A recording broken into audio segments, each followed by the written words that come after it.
Hi, I'm DJ Rad Key, and welcome to now my 11th vlog. It's July 5th, 2018, and I'm happy to report to say that party went great. 4th of July party went great. Shout out to the Kappa Sig boys. Put on an amazing party yesterday with two amazing DJs, of course, myself and Johnny Doe killed it yesterday. So today's vlog is going to be a review of my preparations, getting ready for the party, how the party kind of evolved through the course of the day, things that I would have done differently, improvements I needed to make as a DJ, and things that you should do as a new DJ or a new producer or somebody just setting up a party, just some ideas for you. So I'm going to throw out off the get that the timeline didn't necessarily line up, but things worked out. So the game plan was to get up fairly early, which I did. I got up at 8 a.m. Normally get up around 9 and I do a vlog, but I did a vlog kind of the night before, edited it in the morning. So woke up early, took a nice shower, did a little exercising took care of a little, ins and outs, paid a few bills, but had a great morning to start. So what I recommend as a new DJ, if you have a daytime DJing event, go to bed early and get up early. I know it doesn't always work out that way, but that extra hour, or extra half hour is an extra half hour of your life mentally that you can prepare for a big gig. And again, to me, this was a big gig. I'm not gonna lie. I don't have a ton of gigs lined up, and I haven't done a ton of gigs this summer. Over the course of the winter, I was killing it. I was slammed. Holiday parties, birthday parties, end of the year parties. Like I said, we talked about season. Season in Florida is from Thanksgiving to Easter. Had tons of gigs this summer, not as many gigs.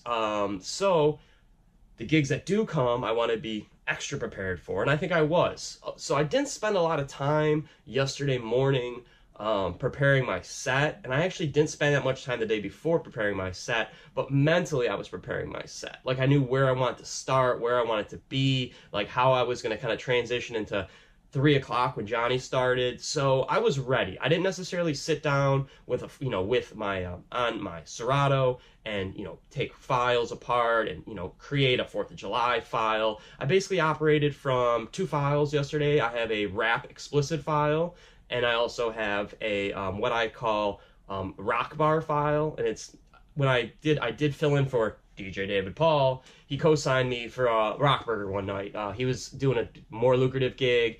He had me fill in for him, paid great. It was fun. It was a long gig. So that gig I made a nice folder for, and I was just thinking, well, that's the folder along with my rap folder. I'm gonna use those two and have an awesome set for the 4th between the two of them. So I didn't necessarily need to create a new folder. But getting back to the day, I told Gabe I'd be there at 12. I was running slightly behind because I wanted to eat first. That was extremely important. If you have an all-day DJ gig, even if the host might have pizza, which he did, or you might be going to a wedding, they usually feed you, which is awesome. Most of the times when I've gone to events that have food, a host or somebody comes up and says, hey, you want to eat? But I knew, I'm like, it's going to be a long day. It's hot. It's sunny. I'm going to eat. So I did eat a nice lunch, and about 11:50, I told Gabe I'd be there at 12. At 11:59, Gabe calls, where you at, dude? And I was a couple minutes away. I did want to stop and get a Monster. I love drinking Monster when I DJ.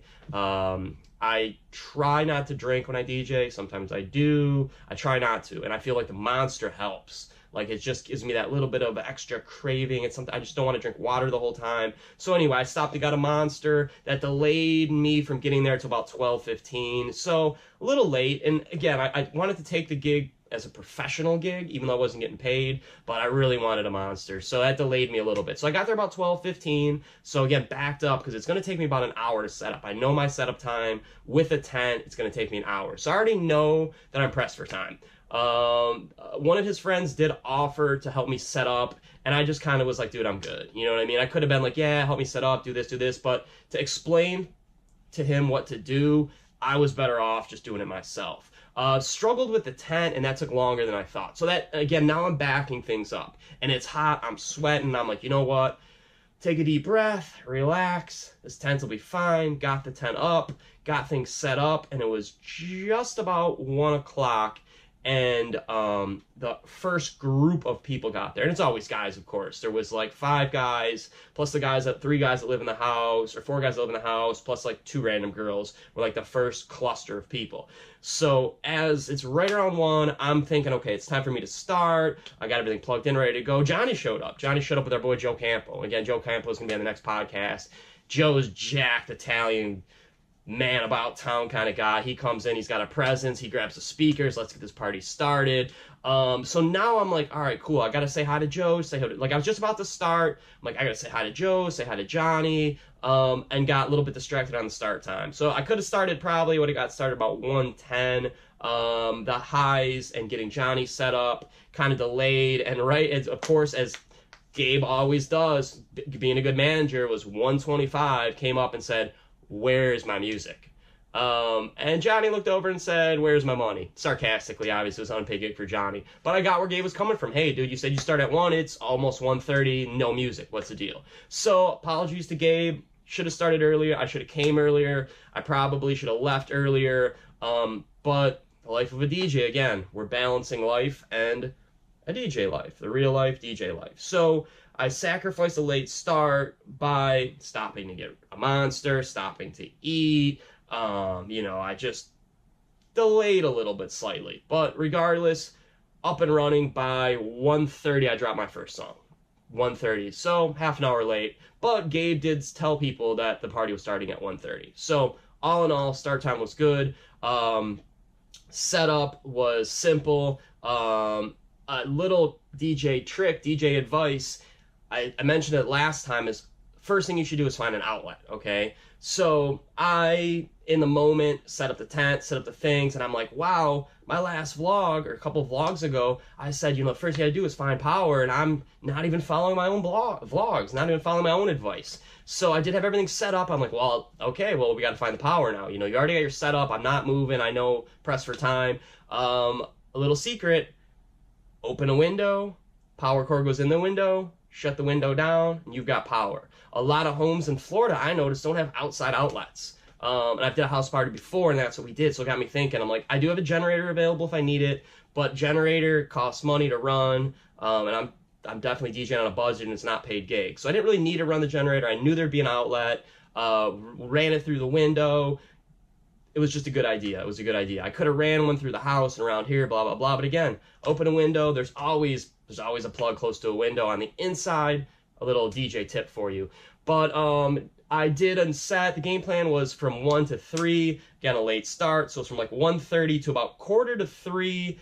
Johnny was ready to jump on. I went through a bunch of good songs. Didn't use up any bangers. And stayed in a beats per minute range that was easy for him to transition to. So what I mean by that is we talk about beats per minute. Slower songs, newer rap are about 70. Most of them aren't over 80, 85 beats per minute. And then new hip-hop, older hip-hop is like 85 to 90. So I'm going to do a bunch of rap, but not use any bangers up. I'm going to have a little bit of old school rap, but not much. And that should get me, that's enough music with a little bit of EDM sprinkled in between, a little bit of Latin music sprinkled in between. For the most part, I would say 75% rap, 5 to 10% Latin, and the rest, some random EDM and a couple, nothing old. It was an easy set for me to play because I've played for these Kappa Sig boys before. So set went great, Johnny jumped on, and the timing was good because he was itching to jump on. And just so happened the police rolled by. So Gabe came in, said, shut it down for a minute. Let me get this straightened out, which he did. Awesome on Gabe. Awesome party planning. Everything was really well organized. It looked like a mini beach party. Threw sand down, had the beach chairs out, nice selection of inflatables in the pool. Everybody had a good time. Well, I think everybody had a good time. There was puke in the sink, so obviously a couple people didn't have a good time, or they had a really, really good time. Bunch of cute girls. I had early predicted that there'd be like 60 people, 40 dudes, 20 chicks. Maybe that was a low estimate, and Gabe's like, no way, there's going to be 100 people. And I would say in and out, there was 100 people. I'd say at one time, the party maxed out about 80, and the ratio was pretty well split. Like when Johnny got on, that's when things were like peaking. I would say the party peaked from like 3 to 5 o'clock. Johnny wrapped up right around 5. I came on by then, you know, people were slowly leaving and not too many people were coming. But he did a great job, great set. It was a mini little rave. I mean, people were up, were whiling, were fist bumping, were doing that whole thing. He handled requests pretty well. When I was playing and people were requesting EDM, I was basically like, dude, this EDM DJ is coming on at 3, he'll play your EDM.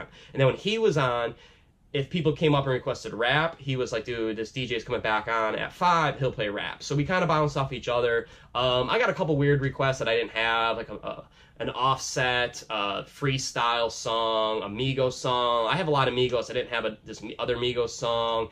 A couple obscure EDM songs. Like I never heard of the song or the artist. So I'm like, but I think I did a good job. I got a handful of compliments off the get. My confidence as a DJ was much higher than the gig that I did the following week at GW Sharky's. We learned equalizers, or how to use equalizers in class, the little knobs, and it was like for the first set that I really utilized them properly. I tend not to, or I just wasn't confident using equalizers. Now I'm confident using them. So, you know, you're bringing down the bass in one, bringing in the bass in the other, moving the songs up. So I felt that my technical skills improved. I did work off the controller, so I wasn't worried about vinyl like we're learning in class. Controller is much easier. We'll talk about the difference between a controller and vinyl and CDJ in another vlog. But I just want to wrap this one up because I hope you learned, you know, what happened yesterday as far as good set. Johnny played good music. I think I played good music. I got a bunch of good compliments. Again, shout out to Gabe, who threw a great party. I know it wasn't just Gabe. He had his boys there with him. But again, good job, Kappa Sig boys. Looking forward to the next party, which is going to be Monday. This one's going to be a little more low-key. It's for a friend, Andres Wentling. Again, congratulations.